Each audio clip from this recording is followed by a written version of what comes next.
હવાનું પ્રદૂષણ.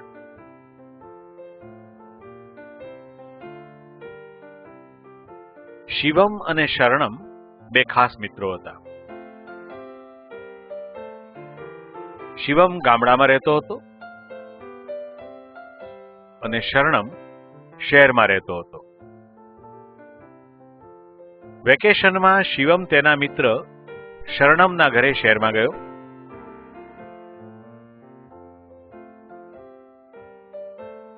બંને મિત્રો સાંજે ફરવા નીકળ્યા.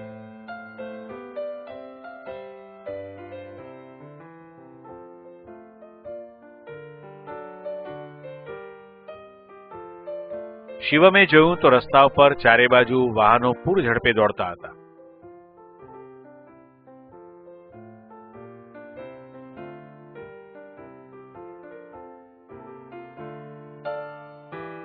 મોટી મોટી ચીમનીઓમાંથી ધુમાડા નીકળતા હતા.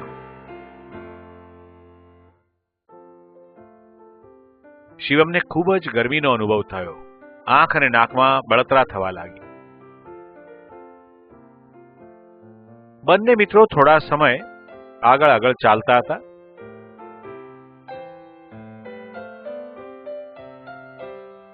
ત્યાં શિવમને છીંકો આવવા લાગી અને ગુંગળામણ થવા લાગી.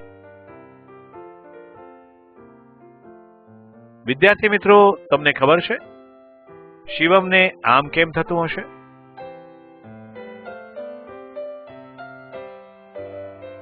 વિવિધ પ્રકારના વાહનોના ધુમાડાને કારણે તેમજ ફેક્ટરીઓની ચીમનીમાંથી નીકળતા વાયુઓને કારણે હવા પ્રદૂષિત થાય છે.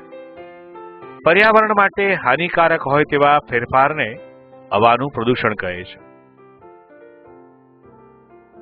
પ્રદૂષણ ફેલાવનાર ઘટકોને પ્રદૂષકો કહે છે. પ્રદૂષકો ઘન, પ્રવાહી અને વાયુ સ્વરૂપે હોય છે. તે પૈકી વાયુ સ્વરૂપના પ્રદૂષણોનું પ્રમાણ વાતાવરણમાં વિશેષ હોય છે. હવાનું પ્રદૂષણ ફેલાવનારા પ્રદૂષકોમાં વાહનો અને ઉદ્યોગોમાંથી નીકળતા ધુમાડા ઉપરાંત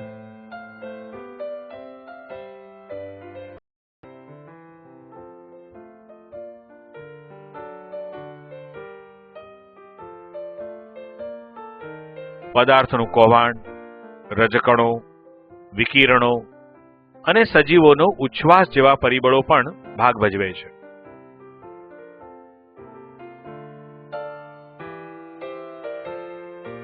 આપણે આ દરેક પ્રદૂષકો વિશે માહિતી મેળવીએ.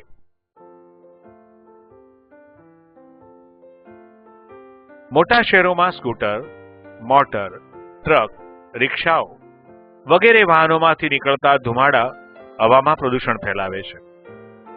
વાહનોના ધુમાડામાં રહેલો કાર્બન મોનોક્સાઇડ વાયુ ઝેરી હોવાથી હાનિકારક છે.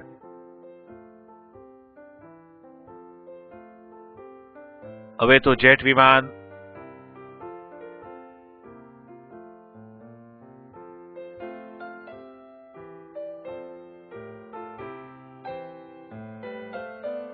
રોકેટ, મિસાઇલમાં વપરાતા ઘન બળતણથી ઉત્પન્ન થતા ઝેરી વાયુઓના કારણે હવાનું ઉપરનું સ્તર પણ પ્રદૂષિત થવા લાગ્યું છે.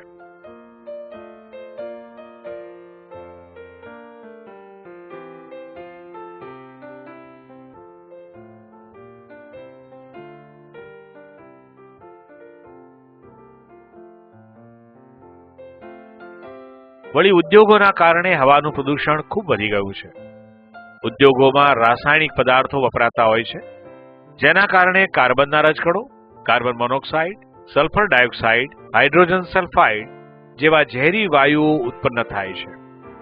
આ વાયુઓ હવામાં ભળી હવાને પ્રદૂષિત કરે છે. ઘણા ઉદ્યોગોમાં બળતણ તરીકે લાકડા અને કોલસાનો ઉપયોગ થાય છે, જેના કારણે ઉત્પન્ન થતા કાર્બન ડાયોક્સાઇડ CO2 અને કાર્બન મોનોક્સાઇડ CO પણ હવાનું પ્રદૂષણ ફેલાવે છે.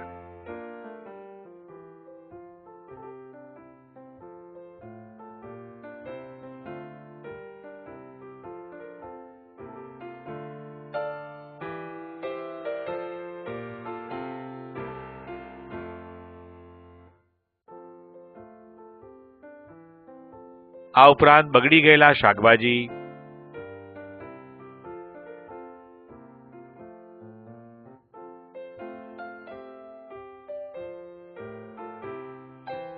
ફળો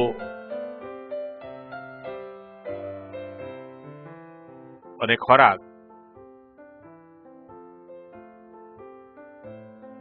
તેમજ પ્રાણીઓના મૃતદેહ, પ્રાણીઓના મળમૂત્ર વગેરે કોહવાય છે, ત્યારે તેમાંથી હાઇડ્રોજન સલ્ફાઇડ, એમોનિયા જેવા દુર્ગંધ મારતા ઝેરી વાયુઓ ઉપરાંત કાર્બન ડાયોક્સાઇડ અને સૂક્ષ્મજીવો ઉત્પન્ન થઈ હવામાં પ્રદૂષણ ફેલાવે છે.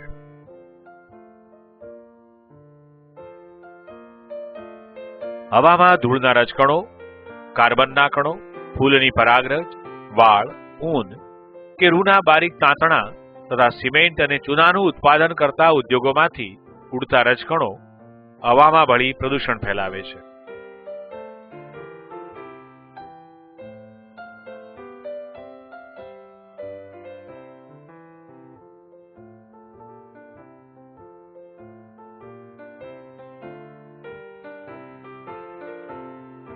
હાલમાં પરમાણુ શક્તિનો વિવિધ કાર્યમાં ઉપયોગ થતો હોવાથી કિરણોત્સર્ગી પ્રદૂષણ વધવા લાગ્યું છે.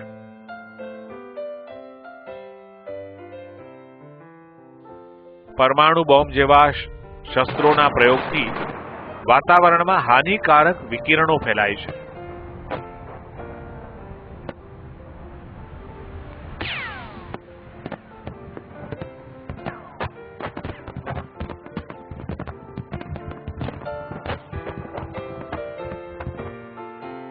અણુ વીજ મથકો અને પરમાણુ ભઠ્ઠીઓ દ્વારા નીકળતા કચરામાંથી પણ આ પ્રકારનું પ્રદૂષણ ફેલાય છે.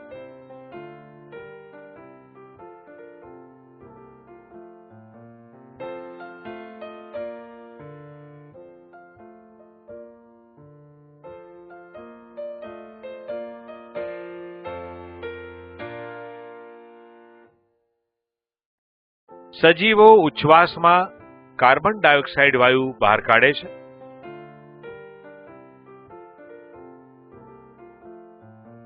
આથી મોટા શહેરોમાં ગીચ વસ્તીને લીધે વાતાવરણમાં કાર્બન ડાયોક્સાઇડનું પ્રમાણ વધે છે, જેનાથી હવા પ્રદૂષિત થાય છે. હવા વગર જીવન શક્ય નથી. દરેક સજીવને પોતાની જૈવિક ક્રિયાઓ માટે શુદ્ધ હવાની જરૂર રહે છે. પરંતુ જો હવામાં દૂષિત વાયુઓ ભળે તો તેની હાનિકારક અસરો થાય છે, જેવી કે આંખ, નાક અને ગળામાં બળતરા થવી, છીંકો આવવી,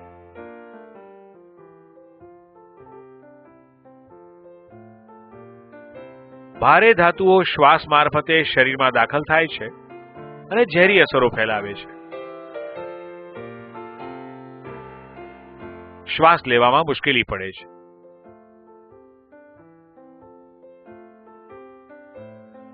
શ્વાસનળી અને ફેફસાને લગતા રોગો થાય તેમજ તેમના કેન્સર પણ થાય. ચામડી તથા આંખના રોગો થાય.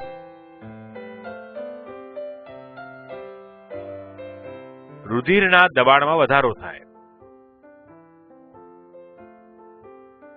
જનન શક્તિ પર અસર થાય.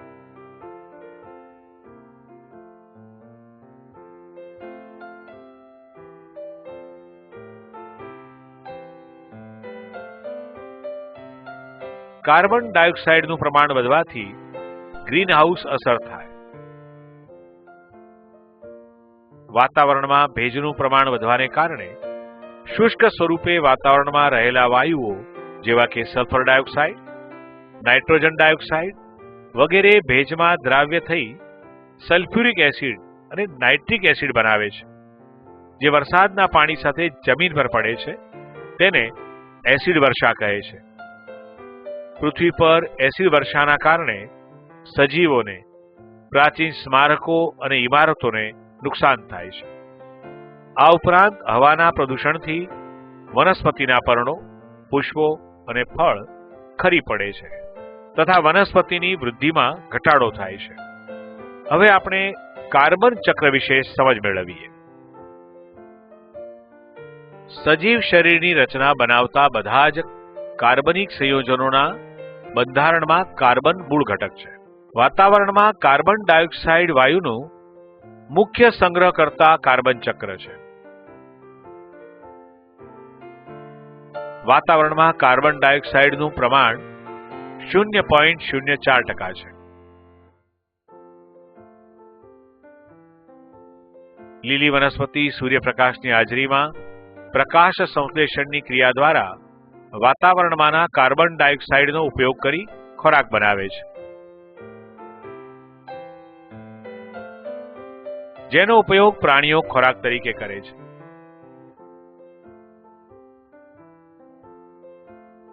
વનસ્પતિ અને પ્રાણીઓના મૃતદેહોના વિઘટનથી લાંબે ગાળે કોલસો અને ખનિજ તેલ બને છે. આનો બળતણ તરીકે ઉપયોગ કરતા તેના દહનથી કાર્બન ડાયોક્સાઇડ વાયુ ઉત્પન્ન થાય છે.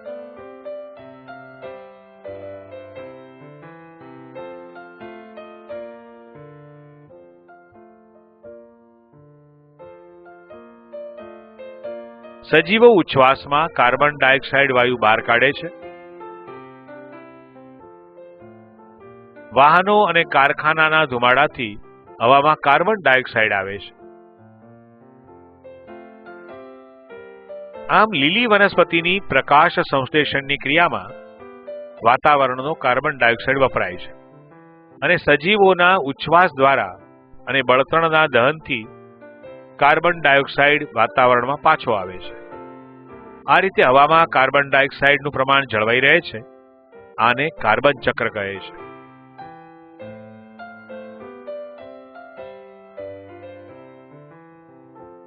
આ કાર્બન ડાયોક્સાઇડ વાયુમાં ગરમી શોષી લેવાનો ગુણધર્મ છે.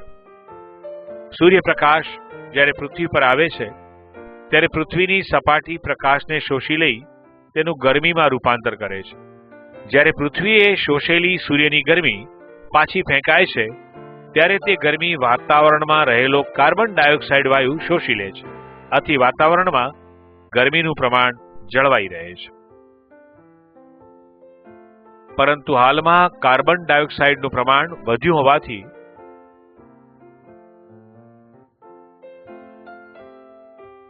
પૃથ્વીનું તાપમાન વધી જાય છે. આને પરિણામે પૃથ્વી પર થતી અસરને ગ્રીનહાઉસ અસર કહે છે. પૃથ્વીનું તાપમાન વધી જાય તો ધ્રુવ પ્રદેશો પર જામેલો બરફ પીગળવા લાગે.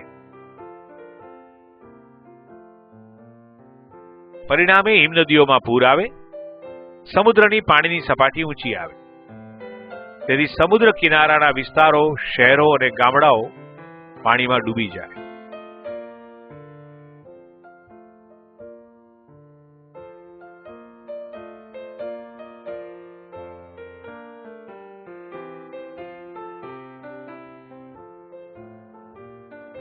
આ રીતે તાપમાન વધવાથી સમુદ્રના પાણીનું બાષ્પીભવન વધારે થશે. તેને પરિણામે વરસાદનું પ્રમાણ સરેરાશ 5 થી 7% વધવાની સંભાવના છે. પરંતુ આ વધારો બધે સમાન નહીં હોય. તેથી કોઈ જગ્યાએ અતિવૃષ્ટિ તો ક્યાંક દુષ્કાળ પડશે. છેલ્લા વર્ષોમાં આપણને આ સ્થિતિ વારંવાર જોવા મળી છે.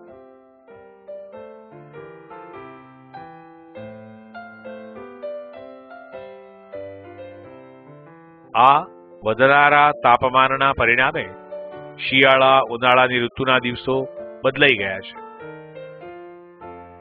એક સાથે 2-3 ઋતુઓ ચાલતી હોવાનું અને ગરમીના દિવસોની સંખ્યા અને ગરમીની તીવ્રતામાં વધારો થયો હોવાનું આપણે અનુભવીએ છીએ.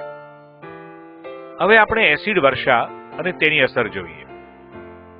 વાતાવરણમાં ભેજનું પ્રમાણ વધવાને કારણે શુષ્ક કણો સ્વરૂપે રહેલા એસિડિક વાયુઓ જેવા કે સલ્ફર ડાયોક્સાઇડ અને નાઇટ્રોજનના ઓક્સાઇડ ભેજમાં દ્રાવ્ય થઈ સલ્ફ્યુરિક એસિડ અને નાઇટ્રિક એસિડ ઉત્પન્ન કરે છે, જે વરસાદના પાણી સાથે જમીન પર પડે છે, જેને એસિડ વર્ષા કહે છે. એસિડ વર્ષાને કારણે પૃથ્વી પર જંગલોનો નાશ થાય અને જમીનમાંથી પોષક તત્વોનું પ્રમાણ ઘટે અને ખેતી લાયક જમીન વેરાન બને. આ ઉપરાંત એસિડ વર્ષાથી મોટી ઇમારતો અને આરસના સ્થાપત્યોને નુકસાન થાય છે. આ એસિડ વર્ષા જમીન પર થાય તેમ દરિયામાં પણ થાય છે. આથી દરિયાના પાણીમાં પણ એસિડ વર્ષાની અસર થાય છે. વળી જમીન પરનું પાણી છેવટે દરિયામાં જાય છે. આથી એસિડ વર્ષાની અસર દરિયામાં રહેલી માછલીઓ અને વનસ્પતિને થાય છે.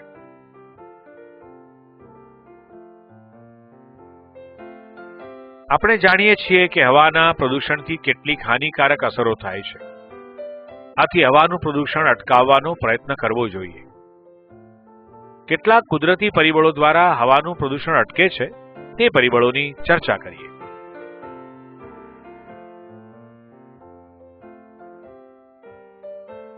વનસ્પતિ પ્રકાશ સંશ્લેષણની ક્રિયા દરમિયાન હવામાંના કાર્બન ડાયોક્સાઇડનો ઉપયોગ કરે છે અને ઓક્સિજન વાયુ મુક્ત કરે છે.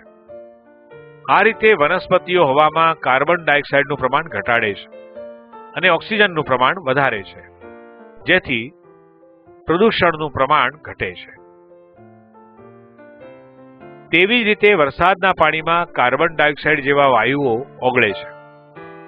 ઉપરાંત હવામાં રહેલ ધૂળના રજકણો અને કેટલીક અશુદ્ધિઓ પાણી વડે ધોવાઈ જતા હવા શુદ્ધ બને છે.